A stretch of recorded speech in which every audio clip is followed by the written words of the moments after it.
பிரித்து புராணங்களை எழுதியவர் வேதவியாசர். வேதவியாசரோட சிஷ்யர்களில் ஒருவர்தான் வைஷம்பாயனர். வைசம்பாயன முனிவர் ஒரு நாள் உறங்கிக் கொண்டு இருக்கிறாரு. அப்பொழுது அவருக்கு கொஞ்சம் காற்று வேணும் அப்படின்னு சொல்லிட்டு வெளியே போகலான்னு எந்திரிச்சு போறாரு. இருட்டாக இருந்தனால அவங்களுக்கே தெரியாம அவங்க யாரையோ மிதிச்சிடுறாங்க. அதுல அம்மா அப்படின்னு அலற குரல் கேக்குது. யாருன்னு தெரியலையேன்னு பாக்குறாங்க. அதுக்குள்ள சீடர்கள் சத்தம் கேட்டு எல்லாரும் தீபங்களை எடுத்து கொண்டு வராங்க யாருன்னு பாக்குறதுக்காக. பார்த்தால் வைஷம்பாய முனிவருடைய தங்கையின் மகன் தான் அது. அதுவும் கழுத்திலேயே அவங்க மிதிச்சிருக்காங்க. அந்த பையனுக்கு ஒன்றும் ஆகலைன்னாலும் இது ஒரு தோஷம் தானே. இதனால் அவங்களுக்கு பிரம்மஹத்தி தோஷம் வந்துடுது. தெரியாம செஞ்சதாகவே இருந்தாலும் அந்த தோஷம் அவங்களுக்கு வந்துடுது. அப்பதான் அவங்க யோசிச்சு பார்க்குறாங்க, கொஞ்ச நாள் முன்னாடி முனிவர்களுடைய சத்சங்க அழைப்பு வந்திருக்கு வைஷம்பாயனருக்கு. ஆனால் வைஷம்பாயனரும் அங்கு போகவில்லை. அதனால தான் பிரம்மஹத்தி வந்துடுச்சு அப்படிங்கிறத அவர் புரிஞ்சுக்கிறாரு.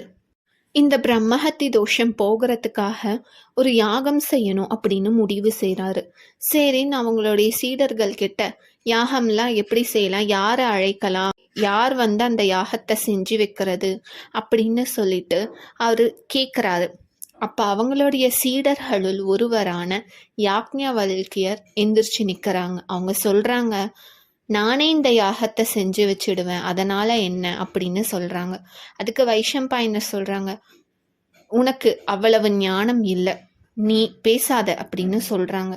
அப்பையும் யாக்ஞவல்கியர் சொல்கிறாங்க, நீங்கள் ஏன் இப்படி சொல்கிறீங்க? இவ்வளவு நாளாக வேதங்களை நான் மனசில் அவ்வளவு ஆழ்ந்து நான் மனசு பூர்வமாக எல்லாத்தையும் படிச்சிருக்கேன். எனக்கு கண்டிப்பாக இதெல்லாம் செய்ய வரும், எனக்கு ஒரு வாய்ப்பு கொடுங்க அப்படின்னு சொல்லிட்டு எவ்வளவோ கேட்டு பார்க்குறாங்க. அப்போ வைஷம்பாயனர் சொல்கிறாங்க, இப்படி திமிராக பேசும் பதில் எனக்கு தேவையில்லை, நீ இந்த யாகத்தை செய்யவும் தேவையில்லை அப்படின்னு வைஷம்பாயனர் சொல்லிடுறாங்க. யாக்ஞவல்கியருக்கு இனிமேல் வேதமும் நான் சொல்லித்தர மாட்டேன் அப்படிங்கிறதையும் அவங்க சொல்லிடுறாங்க. அதனால் யாக்ஞவல்கியர் என்ன செய்கிறாரு அப்படின்னா, அவர் வைஷம்பாயனர் கிட்ட இருந்து கற்றுக்கிட்ட வேதத்தை எல்லாம் அப்படியே கக்கிடுறாரு. அதுக்கப்புறம் அங்கிருந்து வெளியே போய் வனப்பகுதிக்கு போயிடுறாரு. அங்கு ஒரு குகைக்குள் உட்கார்ந்து தவம் செய்கிறாரு. அவர் வைஷம்பாயனர் நமக்கு சொல்லித்தரலன்னா என்ன, எல்லா உயிருக்கும் குருவாக இருக்கும் ஹயக்ரீவ பகவானை நம்ம வேண்டலாம் அப்படின்னு சொல்லிட்டு ஹயக்ரீவ பகவானை நினைத்து தவம் செய்கிறாங்க. பல நாட்களுக்கு அப்புறம் ஹயக்ரீவ பகவானும் யாக்ஞவல்கியருக்கு காட்சியளிக்கிறாரு. அப்போ அவரு யாக்ஞவல்கியருக்கு, உனக்கு வேதங்களில் இதுவரைக்கும் யாருக்கும் தெரியாத வேதம், இதுவரைக்கும் யாருக்கும் சொல்லாத வேதமான சுக்ல யஜூர் வேதத்தை நான் உனக்கு சொல்லித்தரேன். இந்த வேதம் முதலில் உனக்கு தான் தெரிய போகுது, உன்னிடம் இருந்து தான் எல்லாருக்கிட்டையும் போக போகுது அப்படின்னு சொல்லிட்டு ஹயக்ரீவ பகவான் ஒரு குருவாக யாக்ஞவல்கியருக்கு சுக்ல யஜூர் வேதத்தை சொல்லித்தராங்க. வைஷம்பாயனர் கிட்ட யாக்ஞவல்கியர் இதுவரைக்கும் கிருஷ்ணயஜுர் வேதத்தை தான் கத்திருக்காரு. ஆனால் இப்போ ஹயக்ரீவ பகவான் முதலில் அந்த சுக்லயஜுர் வேதத்தையும் யாக்ஞவல்கியர் மூலயமாக உலகத்திற்கு தெரியப்படுத்தினாரு.